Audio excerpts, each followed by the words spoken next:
Olá, sétimo ano. Estou aqui para mais uma aula. Dia 17 de abril, português. Hoje veremos oração sem sujeito.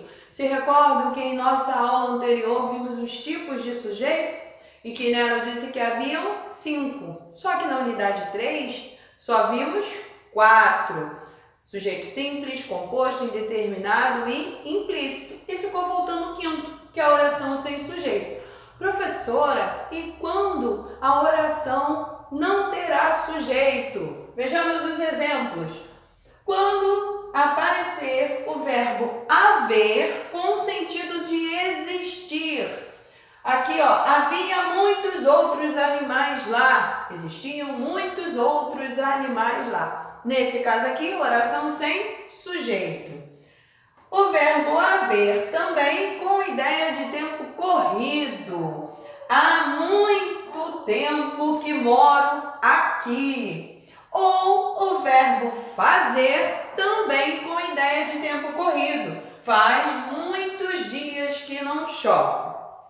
Outro caso de oração sem sujeito é com verbos que exprimem fenômenos da natureza. Quando o verbo exprimir fenômeno da natureza, a oração será sem sujeito. Oração sem sujeito.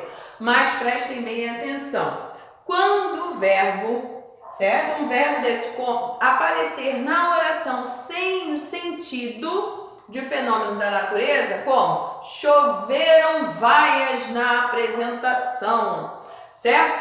Esse caso, choveram vaias, está com sentido de fenômeno da natureza? Não, está com sentido, foi usado como sentido figurado, certo?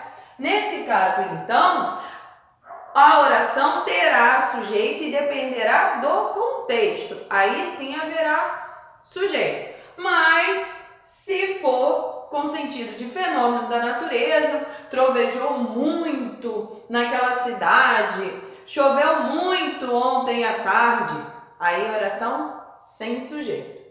Outro caso, o verbo ser com sentido de tempo ou hora, certo?